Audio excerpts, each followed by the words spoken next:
State Route 3 in New Hampshire dead ends abruptly at the imposing gates of the U.S.-Canadian border station, which sits incongruously among the spruce forest that extends in all directions. It was the end of the road, so to speak, but not the end of my journey.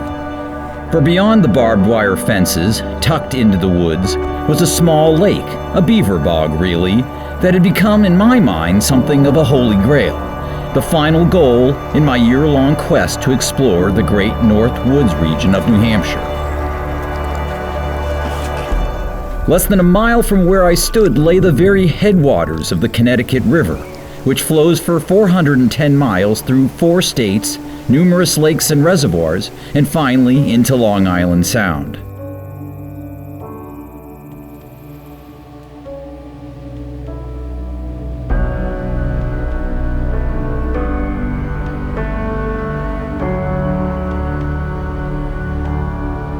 For over a year, in and out of weeks, I'd traveled the North Woods by foot and truck, canoe and kayak, ATV and snowmobile, getting to know its natural wonders as well as its history and people.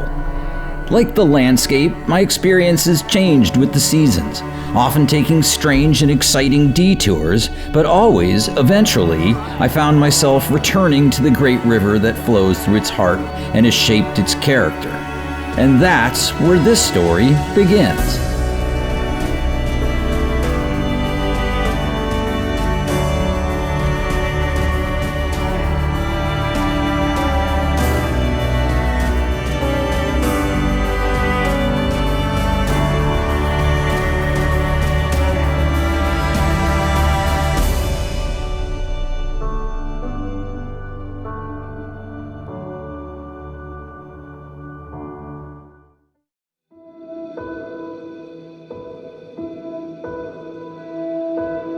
Seeking the Source is made possible by the North Country Chamber of Commerce, Bangor Savings Bank, the Coas Economic Development Corporation, the Borders Development Corporation, and the State of New Hampshire.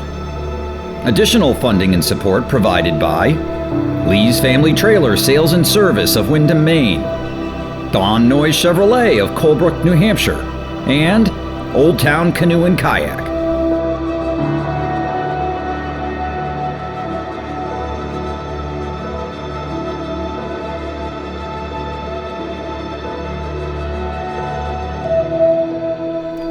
Great North Woods. The words evoke romance and rugged natural beauty, and the region, which occupies the very northern end of New Hampshire, delivers plenty of both. It's a land of small towns, rolling hills and deep forests, crystal clear lakes and small ponds, and, of course, the Connecticut River, which forms the border between New Hampshire and Vermont and flows from the farthest reaches of the North Woods.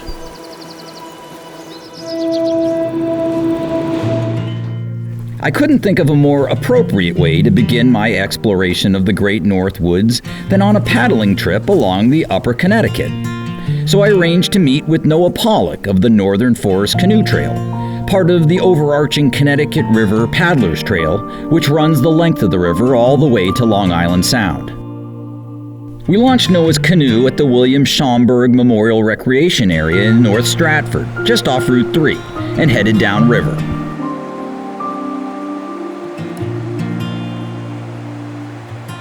After negotiating a small set of rapids, we pulled over to one of the paddling trail's rustic campsites, which are free to use on a first-come, first-served basis. It is possible to paddle the entire river from the headwaters to Long Island Sound and stay at campsites along the way. Yeah, have you done that? I've paddled only sections of the Connecticut River. I've paddled the entire river in Massachusetts and Connecticut as part of a scouting mission to locate new campsites, but I still have to finish paddling in Vermont and New Hampshire. Yeah, well, good. You know, I guess some people could spend a whole lifetime, trying to do the whole trail, right? There are some 60 campsites along the Connecticut River Paddlers Trail, which can be tackled in small chunks or all at once if you have several weeks to spare. Waterproof maps of the trail can be purchased at various local paddling outfitters, as well as on the Paddlers Trail website. which also features an interactive digital map of the trail. Long before folks started paddling for fun, the Connecticut was used by the native Abenaki to transport trade goods. French-Canadian fur trappers followed suit after the arrival of Europeans to the Northeast. Later still, in the 1800s, timber companies used the Great River to drive logs to the mills in western Massachusetts. Indeed, vestiges of the log drives can still be seen along many parts of the river. I've been working in the North Country for over 10 years.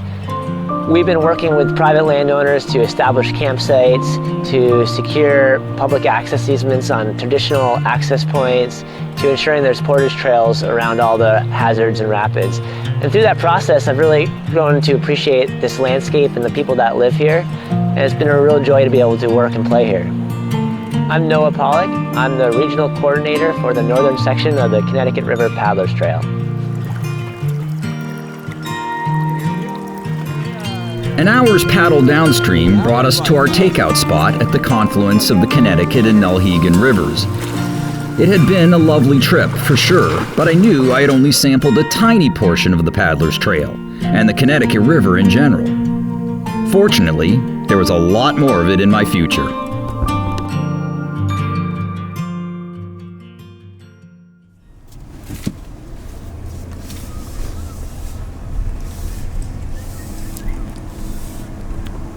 There's nothing like a few hours of paddling to whet one's appetite, so my next stop was the Black Bear Tavern in the heart of Colebrook.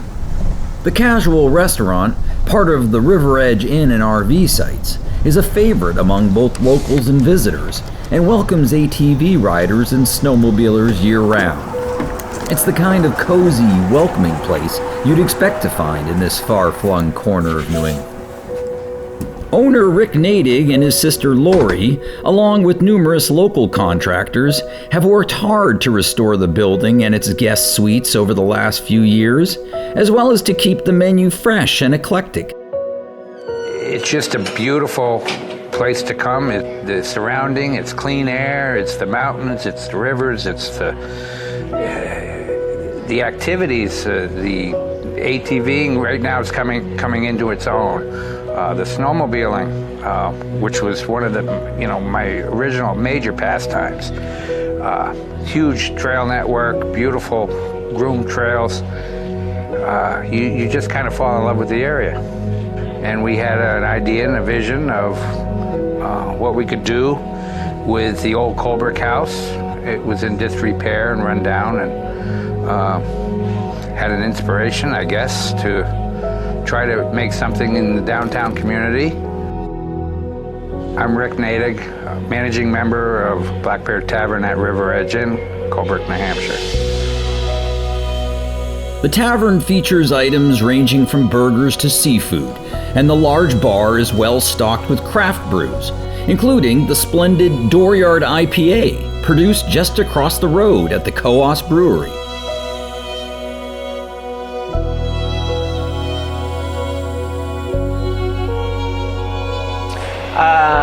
I really decided to grow my home brewing when I realized that there was a void of good beer, especially in northern New Hampshire, and that I could fill that void and the locals could have better beer.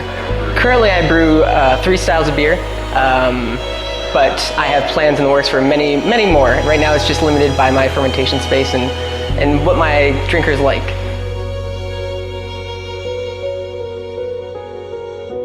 I'm Colin Finn. I'm the owner and brewer of Coos Brewing Company.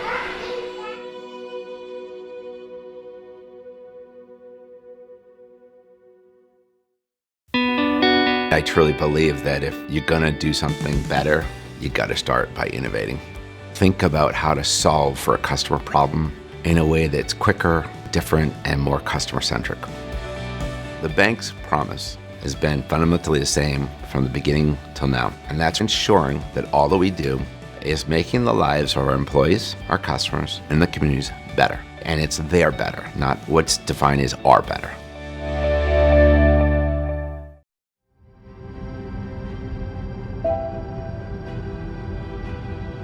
Autumn in northern New England never gets old. With the maples in full splendor, I returned to the Great North Woods in early October. this time with an RV camper in tow.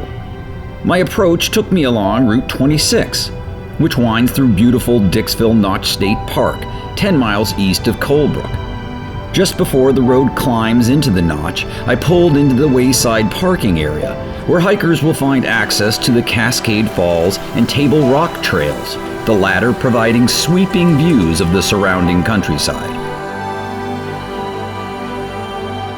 A quarter-mile west of the wayside lot, closer to the notch itself, is the parking area for the Little Flume and Sanguinary Ridge trails. All of the aforementioned trails are relatively short and appropriate for children and beginner hikers.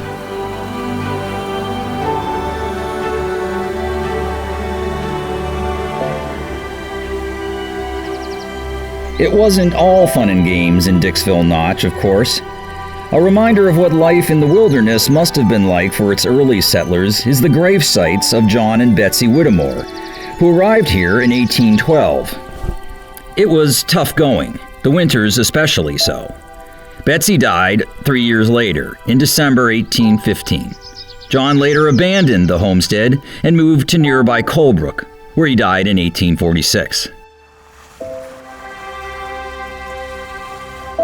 First-time visitors who drive through the Notch are often surprised by the alpinesque scene that greets them on the western side of the mountain pass.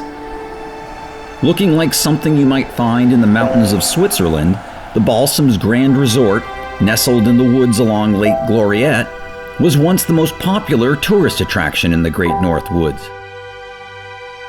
The Balsam saw its heyday from shortly after the Civil War to the 1940s. In the early days, many so-called rusticators arrived by horse-drawn carriage and spent the entire summer at the 11,000-acre resort, which eventually grew to include downhill and cross-country ski trails and an 18-hole golf course designed by Donald Ross. After decades of decline, the Balsams was forced to close in 2011, although the area is optimistic about new management reopening the majestic resort in the near future.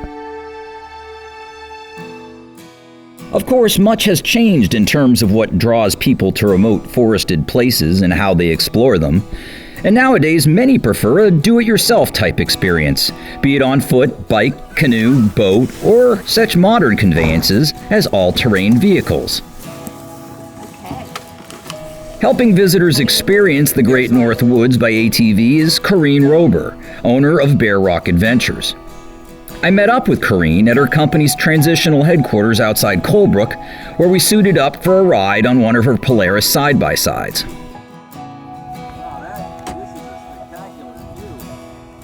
So ATV and snowmobiling is not necessarily just a go, ride, fast type of motorized sport. It's giving you an opportunity to get out there into the wilds, into areas that you necessarily would not be able to experience, and to bring people along with you.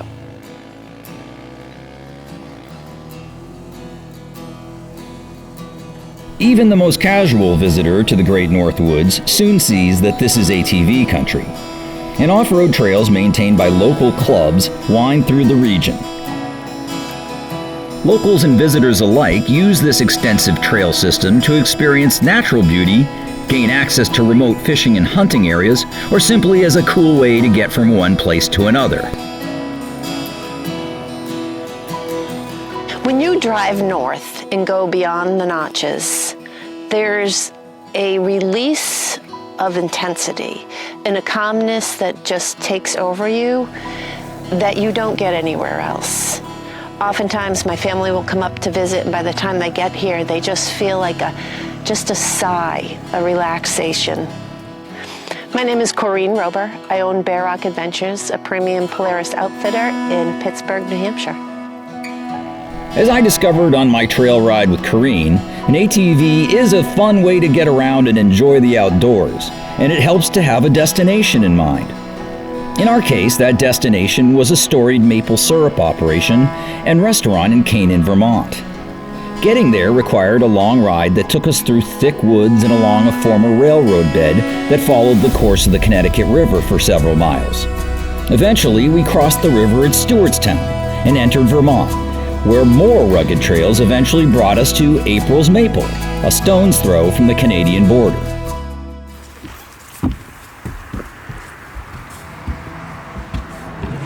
of the 800 acres that we own at April's Maple. It's actually 813, but 800 acres in a dream. And we have a team of 4 men that tap our trees in the springtime. And hence the 4 pairs of snowshoes on the wall. Gotcha. So people come in and they're always asking about, why do you have snowshoes? We have over 300 miles of tubing. And even with snowshoes on, you will sink up waist deep depending on the year that we're having for snow. My mom and her 5 sisters had started taking care of this land that you're on and that we've kind of taken a look at. And they were thinking about selling. And there wasn't anything on the land at that point. And I had been looking for an investment. I had a corporate job. And I wasn't necessarily thinking that my investment would be a sugar house or 800 acres of land in rural Vermont. But the opportunity came up and it felt like something that I could do, something that would mean a lot to me. And I could make a difference for myself and for my family and for people around me.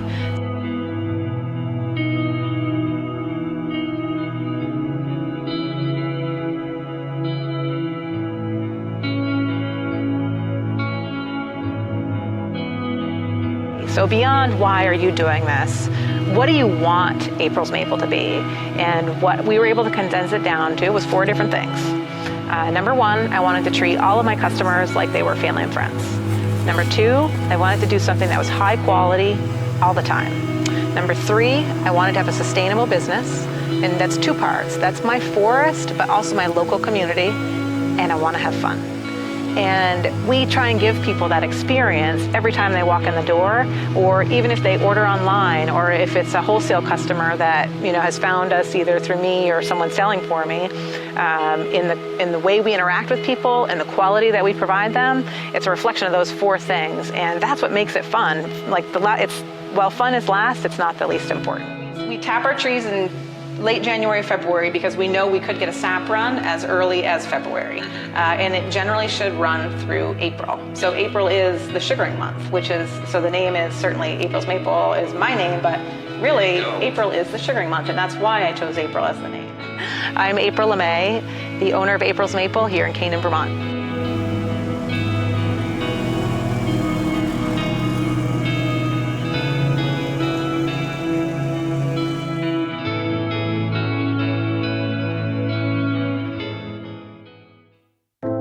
Tired and dusty after my long ride on the trails, I checked into Lake Francis State Park, one of 3 state-run campgrounds in the Great North Woods. The pet-friendly campground features both tent and RV sites with water and electric hookup, along with shower facilities, a small store, and a boat ramp. It's also convenient to miles of ATV and snowmobile trails, and is open year-round.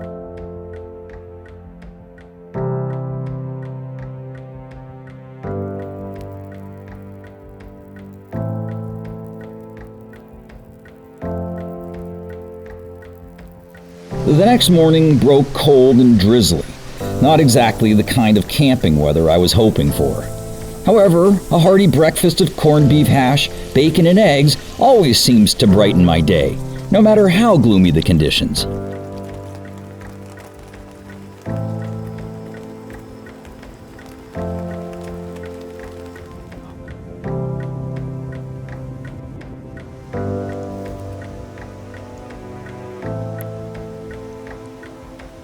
The people that come here, they look for quiet to get away from the busy lives that they're doing down south or wherever they're from.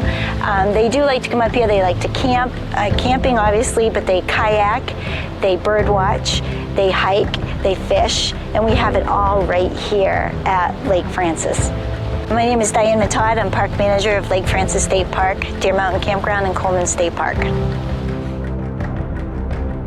As its name would imply, Lake Francis State Park is perched on the shores of Lake Francis, which is also part of the Connecticut River system. Indeed, the river flows into the lake adjacent to the campground, making it an ideal spot for anglers to access some of New England's best fly fishing. The stretch of river from Lake Francis 2.5 miles upstream to First Connecticut Lake is known among anglers as the Trophy Stretch, and provides world-class fishing for brook, rainbow, and brown trout through the season. thanks to cold water pouring out of the upper lake. In the fall, landlocked salmon enter the river in preparation for spawning, adding to the variety of species available. This entire stretch of river is mostly wadable, with several access points available along River Road.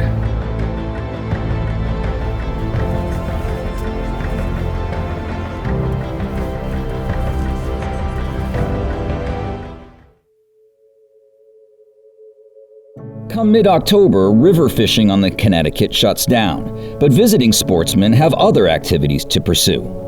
Late fall is when upland bird hunting comes into its own, with the surrounding countryside providing ideal habitat for woodcock and ruffed grouse. It's a tradition and culture appreciated by many New England hunters, among them Joe Levesque.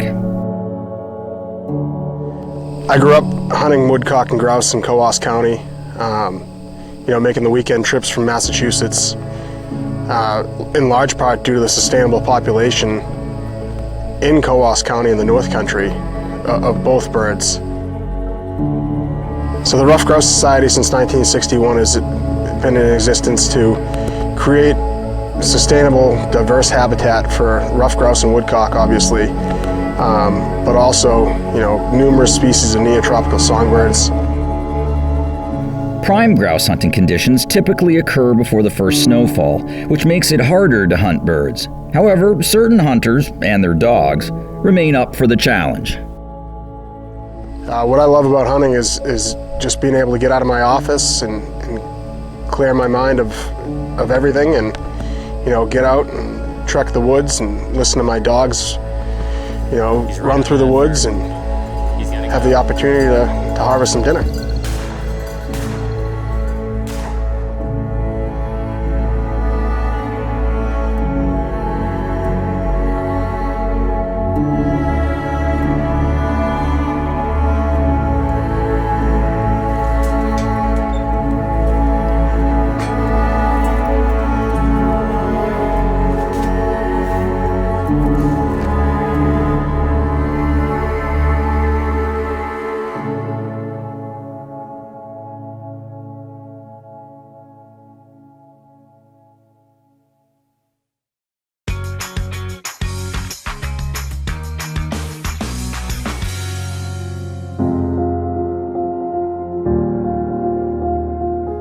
I'm Hannah Campbell and I live in the North Country.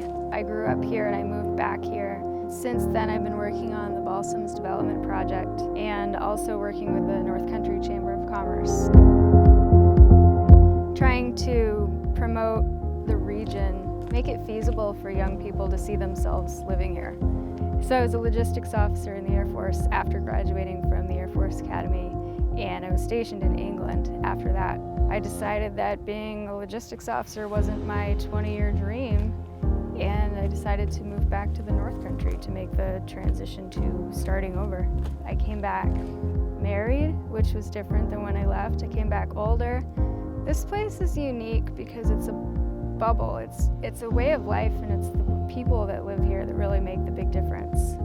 It's kind of a hardworking, industrious sort of person that lives here. You have to make your own opportunities. You can have a peaceful way of life where you can get out and go for a hike in the middle of the day if you want. You don't have to travel to go to a vacation. I've been able to find opportunity in a lot of different ways.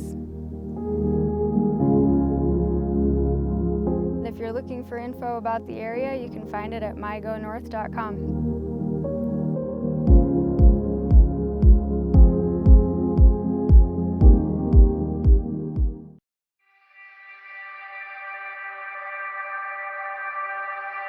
Winter has come to the Great North Woods, bringing stark changes in scenery and atmosphere.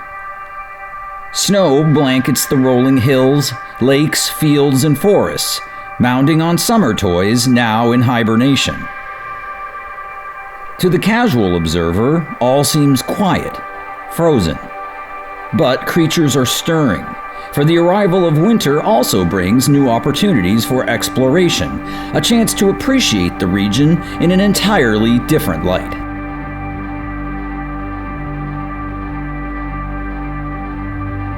When the snow flies, snowmobilers flock to the North Woods in a type of reverse migration, drawn by the vast network of groomed trails that wind through northern New England and southern Canada. Some spend a week or more on the trail, stopping at cozy lodges and restaurants along the way, or simply enjoying the chill air and winter landscape.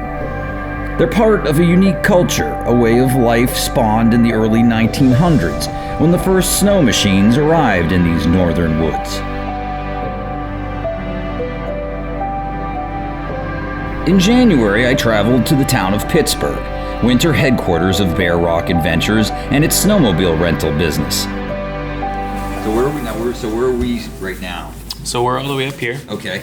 And we're going to be taking 20 all the way down to 130. Mm-hmm. And then we're going to take 130 to 131 and bring it right down to Diamond Pond and then Coleman State Park. Then we're going to loop all the way back around, all the way back up. So we're going to go up to some higher elevations? Yep, that's where all the snow is going to be pretty much. Nice. It'll be blanketed on the trees. Mm-hmm. Cool. Awesome. Well, let's get on the sleds and go. Yeah. Okay. Got it. So, electric start.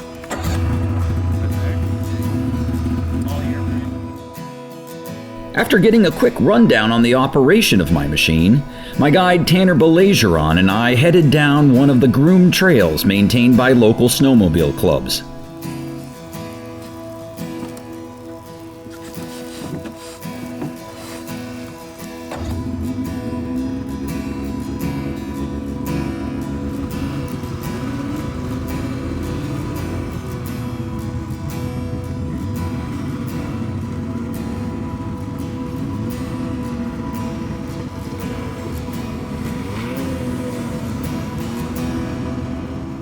One reason the Great North Woods is such a popular snowmobiling destination is that the region averages 175 inches of snowfall per year, leading many to deem it the snowmobiling capital of New England. Some riders spend a week or more on the trail, planning extensive routes that take them to parts of Vermont, Maine, and even Canada.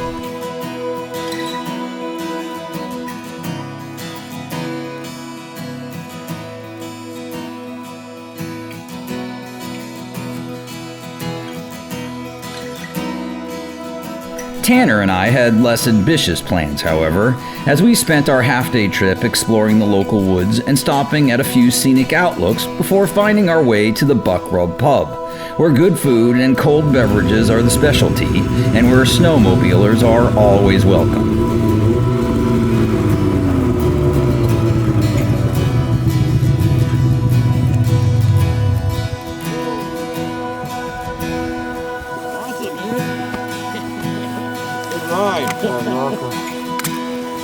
Are you hungry? Sorry.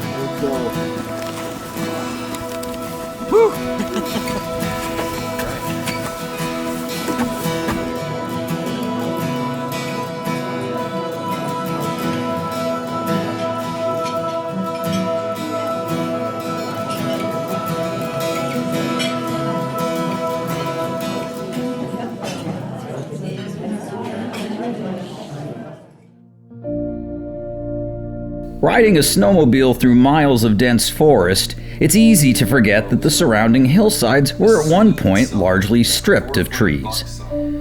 For almost a century, timber harvesting was the main industry in these parts, starting in the early 1800s. Okay, right. You see the ones that were upstairs? Yes. They were crossed. Well, those are newer handles for. I see. I mean, they still make these and people. Winter was harvest time in the North Woods, when the massive trees were felled and skidded to the banks of the Connecticut River, awaiting the spring freshets that would carry them to the sawmills in Massachusetts. Tools and other artifacts dating back to the logging boom can now be found in small museums, including the Canaan Historical Society Museum in Canaan, Vermont, where I met up with curator Dennis Fuller. George Van Dyke started the Connecticut Valley Lumber Company. They owned most of the North Country, and then he and probably in the 1860s, 1870s, started driving logs down the river to his sawmills. He had 2 sawmills in Massachusetts. Mm-hmm. And when did they do all the cutting of the timber? In the wintertime. During all winter they'd cut and then? And they would pile it up on the sides. Come spring, when the ice went out, they'd push it all into the river and push it down to Massachusetts.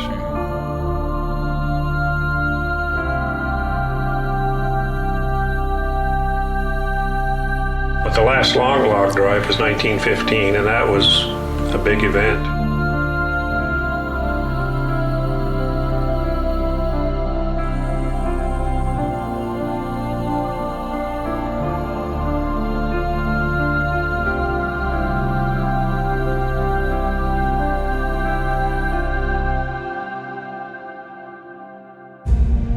Today, commercial logging continues, albeit on a much smaller and selective scale, and the pockets of new growth provide important habitat for creatures such as snowshoe hare, ruffed grouse, woodcock, and the predators that pursue them: lynx, fox, coyote, owl, hawk, and bobcat. Hoping to capture these animals on camera is wildlife photographer Peter Gray, who has held a deep love of the Great North Woods since the 1970s and snowshoes into the woods at every chance. And there's such a vast amount of unspoiled area. That's the attraction for me, really, is I can be in the city. I love the city. I love the other stuff, but up here, can't beat it. So these are snowshoe hare tracks? Snowshoe tracks. Yeah. From this morning, from the looks of them, there's a little bit of light snow over them. You can see the one back in the back and the 2 up front, like the little snowshoe. So these are the back, their back. Yes. Their back feet, and then the 2 front paws. Yeah. Yeah. They can jump. You can see them right back up here. Yeah. After scouting for sign, Gray unpacks his blind and sits for up to 8 hours waiting for a glimpse of some wild critter to cross his field of vision. It's patient, quiet work, but the rewards can be spectacular.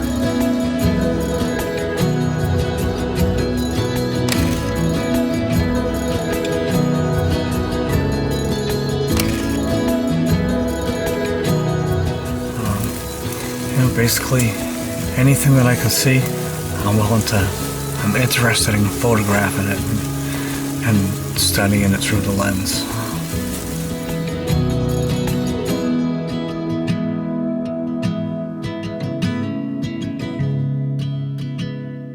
Of course, you don't need to spend hours in a blind to encounter wildlife in the Great North Woods. Deer, which migrate to lower elevations in the winter, are a common sight. However, it's another local mammal that has really put this area on the map.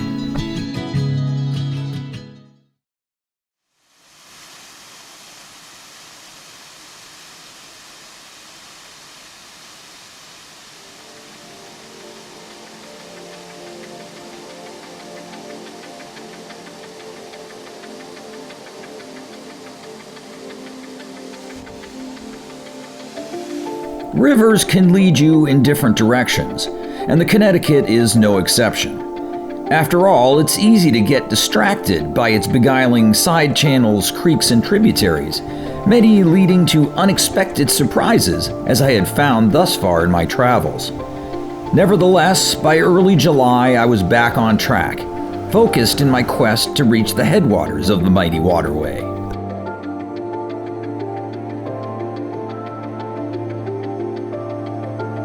It seems that every visitor to northern New Hampshire wants to see a moose, and many get their wish, although sometimes not in the way they had planned.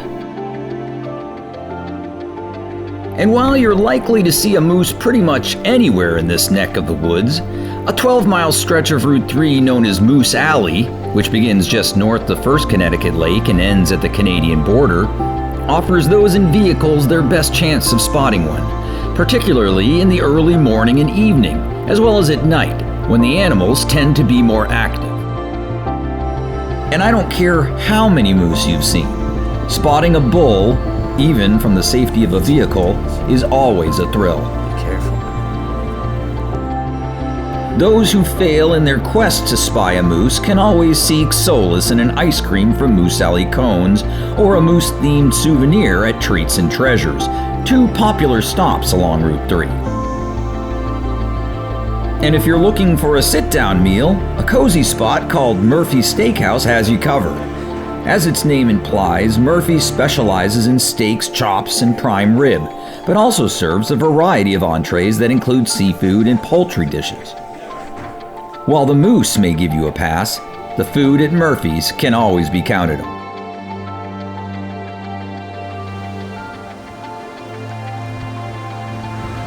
Home base for many a moose-seeking visitor to the Great North Woods is Deer Mountain State Park, just a few miles from the Canadian border. The small campground is strictly off the grid, do-it-yourself. It doesn't offer power or running water, although campers can fill their water jugs at a roadside spring at the park entrance.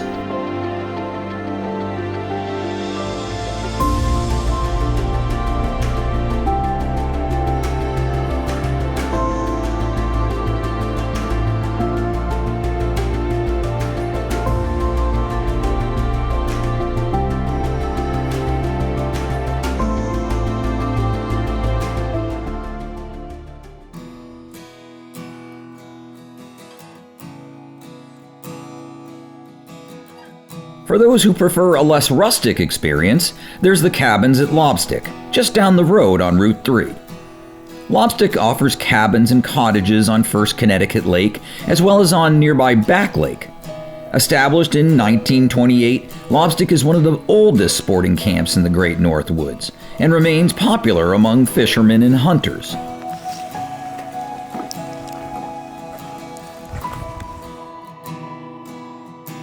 Indeed, Lobstick is headquarters to Lobstick Outfitters, a fishing and bird hunting guide service. You can purchase flies, rods, reels, apparel, and more at the office store, but the coffee and advice are always free.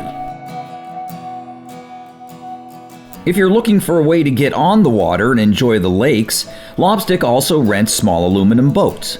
And I hopped in one for a short cruise around First Connecticut Lake, which is also part of the Connecticut River system. Boaters in the Great North Woods will find plenty of open water for activities such as water skiing, tubing, kneeboarding, and the like, but those who adopt a quieter approach may encounter loons, deer, moose, and bald eagles along the lake shores and inside quiet coves. Then, of course, there's the lake fishing, which has long attracted sportsmen to the Great North Woods. Pike, bass, salmon, and rainbow trout can be caught in many of the local lakes. But the one creature that never fails to capture my imagination is the togue, also known as lake trout. These members of the char family occupy the dark, cold lake depths, where they often grow to monstrous proportions. As proof, one need only gape at the massive specimens that grace the walls of former sporting lodges, such as the Glen at Bear Tree, now an inviting collection of cabins and cottages on the shores of First Connecticut Lake. You gotta talk to me about these fish. These are original. Oh man. These are original, yes. Did these fish come from the lake right here? Yes, yeah. And Betty had these, the guests had them mounted and donated them, and some of them are a little tiny. Well, they're old skin mounts. Yeah. Those are tough to maintain, And a couple of them have been missing. Yeah, right. Yeah. But that's impressive fish. I mean, and honestly, there's still some like that. What I love about this location is that we devote our time to the families, to that wedding. It's not a mill. Everybody on property gets to know all the guests, while they're here. Everybody's on a first name basis. And my favorite thing is the repeat customers. When I know they're coming, we greet them at the door, and it's a big hug, like you're greeting a family member that you haven't seen for a year. And it's the same thing when they leave. It's like, we'll see you in a couple months, or we'll see you next year. That's the part that I like the most, is that family atmosphere. And then we all end up friending each other, and it's just a great time. You get to see their kids grow up. You cry with them when their pets die. It's a family unit. I'm Chantal Carney, and I am the manager for Bear Tree Properties. While the fish mounts at the Glen may be old, the lodge and surrounding cabins have all been completely remodeled and updated in recent years. Accommodations include clean, cozy rooms inside the main lodge, cabins for families and couples, and a large cottage that can sleep up to 8. And, of course, the Glen offers immediate access to all kinds of water-based activities, among them kayaking.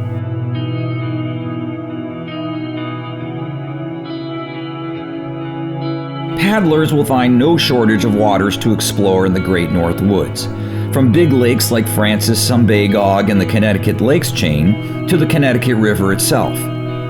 The region also features dozens of small, secluded ponds and bogs where you can simply pull over, launch a kayak or canoe, and immerse yourself in nature. Many of these same ponds and bogs are home to wild brook trout, making them popular among anglers.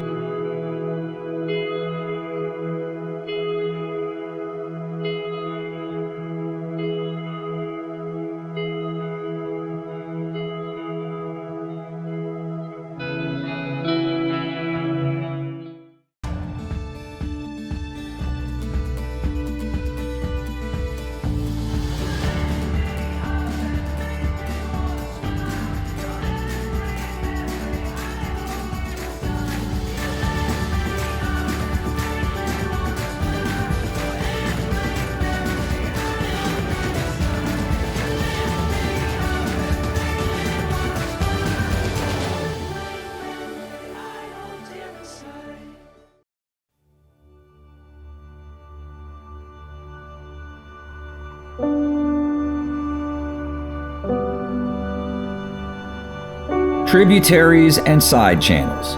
The river is full of them, and so is the route of a modern Northwoods explorer. And if that traveler cares to venture up Leech Stream in Canaan, Vermont, he will eventually find himself at Lake Wallace, home to another venerable vacation spot.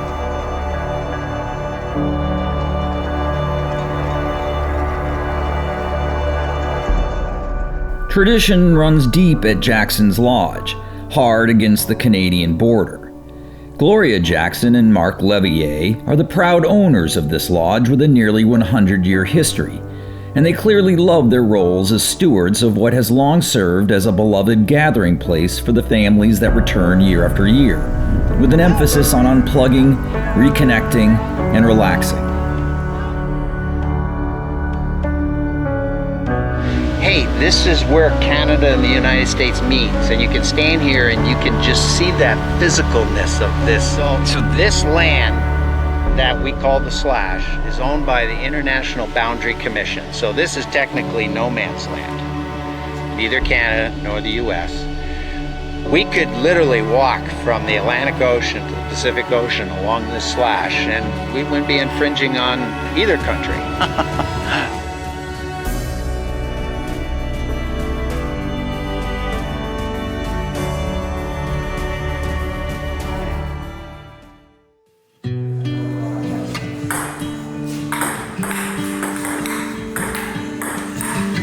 So in 1986, when I purchased the lodge from my mom and dad, I was the only one of the girls in a position to be able to do that.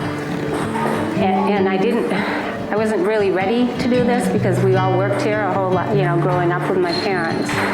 But I'm glad that I did now. I mean, I've carried on the tradition that they started. We have guests today that were coming here when my mom and dad were running the lodge back in the 50s and 60s. So they sold it to me in '86. They had they ran it 28 years before I took over, and this is my 33rd year of carrying on the family tradition that my parents started here.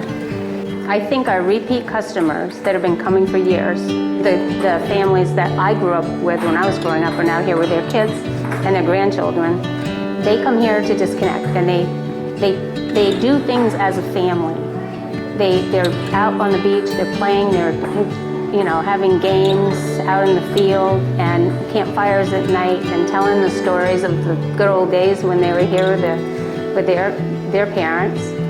And and the kids love coming back. A lot of the families will tell me it's the kids that want them to come back here because the kids have so much fun when they're here. My name is Gloria Jackson. I am the proprietress of Jackson's Lodge. here in Canaan, Vermont. We have 15 cabins on the lake. 5 of them were built in the 1920s. Beautiful, pristine log cabins, genuine log cabins. And we've got some modern cabins built in around 2002, 2003, bigger ones, newer ones. So we've got 15 of those on the lake. We've got a couple Wayfarer rooms, some more traditional motel type rooms. We have 3 houses that we rent. These are 4-season homes that we rent as well. So we can accommodate and house up to about 100 people at any given time. So for the big events, May, June, September, October, that's when we'll cater weddings, reunions, these big destination events. And what do you and Gloria do during the winter? So come November, it's time to be out in the woods hunting. December is holidays with families, and then the rest of the winter we spend our time snowshoeing for the most part, hiking up these mountains on snowshoes. That's what we like to do. That's how we get out and play it, the white stuff. Excellent. Yeah. I'm Mark Levier, and I'm partners with Gloria Jackson. We're the stewards here at Jackson's Lodge on International Lake Wallace.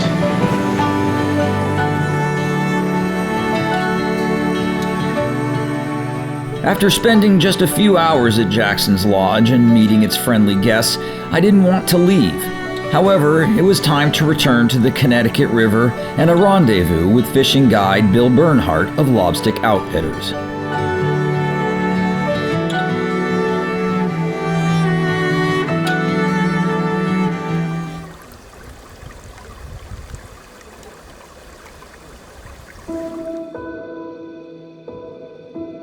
On the morning of my trip, we launched Bill's drift boat at the public ramp in Canaan, Vermont, beginning what was to be one of the best days of river fly fishing I'd ever experienced. The river, which meanders past woods and through farmland, holds rainbow brook and brown trout, so you never know what you might hook next.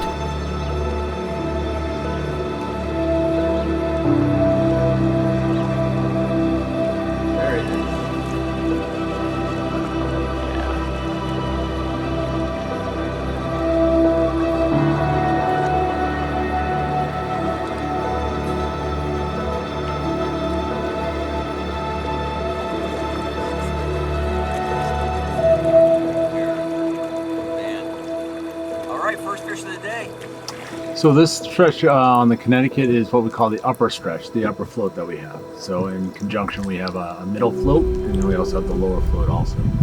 So this stretch of river here is probably 17 miles or so down below Lake Francis, so below Murphy Dam. So it's the tailwater, so even all day, all day long and all summer long, it's going to be cold.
Bill is head guide at the Orvis-endorsed Lobstick Outfitters, which offers both guided wade fishing and drift boat trips.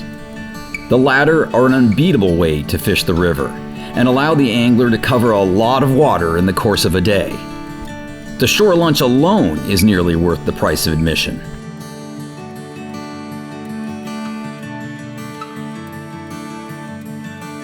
While a boat makes it easy to access many parts of the Connecticut, wade fishing is equally popular and productive, and there are numerous spots where an angler can simply pull over along Route 3, hike down to the water, and have at it.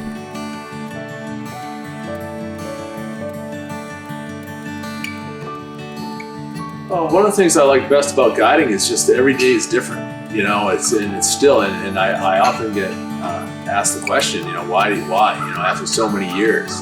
But it's like not every day is the same. You have like one thing in plan, and you're going to go out and you're going to do that, and then all of a sudden the truck like, no, that's not going to happen. It's like you're going to have to like switch gears. You're going to have to try this. You're going to try that, and it's like trying to figure this out. It's like every day is a new puzzle, so it's very challenging. And also, I mean, yeah, some days aren't, you know, the nicest. You know, some days, you know, you're out in the office and the ceiling's leaking and the AC is not working. But you know, more often than not, you're in a beautiful spot and it's just gorgeous. And then also just the thrill of like, you know, turning people onto it. It's you know, people really dig this type of stuff. You know, so it's not something that a lot of folks often will get a chance to do, and that I can expose them to that, and you know, and they have a positive experience. So it's very rewarding.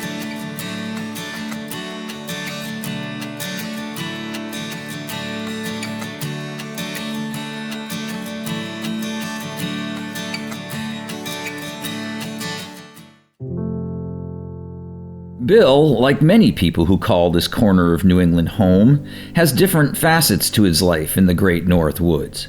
In winter, he works in the woods as a timber harvester. In summer, he guides. He has innovated and adapted, as have John and Linda White, owners of Parsons Street Restaurant and Inn in downtown Colebrook.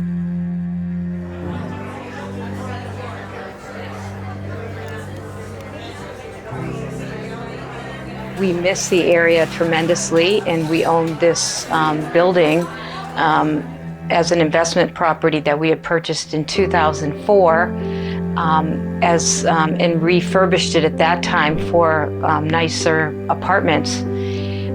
So a few years back, we said, let's do something crazy. Let's take our building back, get back to the area that we really love, and have a fine dining restaurant and suites in Colebrook. And a lot of people said it's not going to work, and I think we're starting to prove them wrong.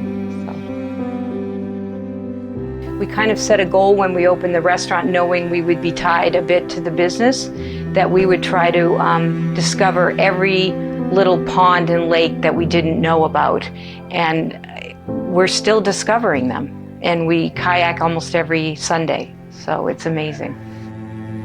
I'm Linda White, and my husband John and I are the proprietors of Parsons Street, fine dining and lodging here in Colebrook, New Hampshire. The cozy restaurant has received rave reviews for its menu, which features dishes ranging from sautéed haddock Florentine to rack of lamb to grilled sirloin, as well as vegetarian options. My visit coincided with a wine and tapas night, which featured a variety of Spanish wines paired with 5 different tapas dishes. Wine and tapas in the Great North Woods? Who would have figured? Certainly not the early inhabitants of this region. To learn more about the lives of these pioneers, I visited Colebrook's Tillotson Center, where director Ann Sullivan led me on a tour of the historic building, starting with the small museum in the center's lower floor. Yeah, this is an exhibit of farm equipment that was used in the Colebrook area many years ago. I always like to point out this cottage cheese machine because I just love going to the store and buying cottage cheese. That looks like it would be a lot of work. Yeah, it's so much easier these days. Yeah. I can't even begin to understand how it would work. Right, yeah. I guess they squeezed it out? Yeah, it was just a press where they would just make it. These are logging original logging tools. Mm-hmm. Yeah, they were donated by a local fella, Alan Hughes, because back then, when you came to stay at the Balsams, you came for the summer. Oh, so you would bring your own horse in? No, they would meet them at the train station. They would meet the guests at the train station, and then the Teamsters would hook up the horses to the carriages, load up the trunks and the guests, and take them out to the Balsams Hotel. Oh, okay, I like that. The upper floor of the center features a theater where plays, musicals, concerts, and film showings are held throughout the year. There's even a much-loved and played Steinway piano backstage.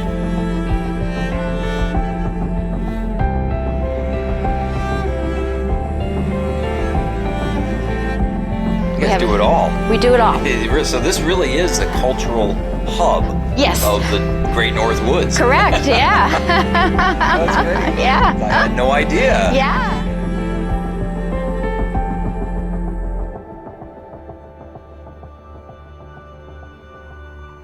My year-long exploration of the Great North Woods was coming to a close, but there was one very important item left on my to-do list. I had to reach the headwaters of the river that plays such a central role in this region and had figured in so many of my adventures.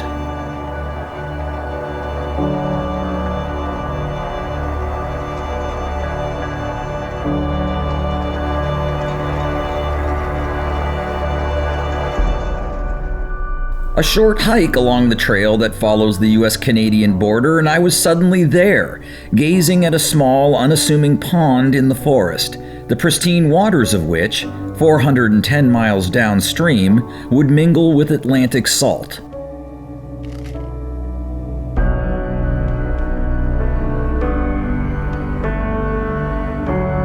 Here, then, was the source of the Connecticut River, as well as the lifeblood of the Great North Woods itself.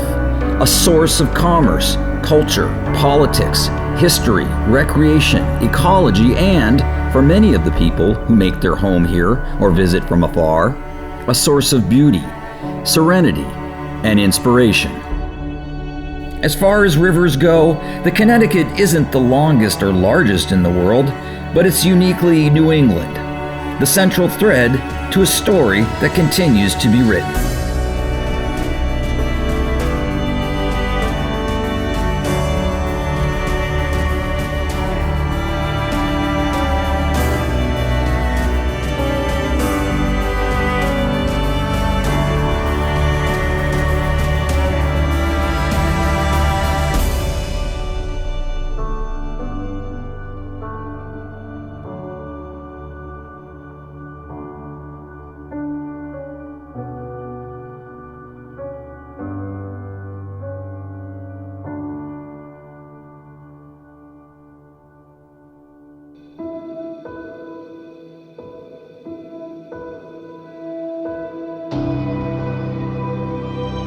Hello, this is Tom Richardson, host of Explore New England.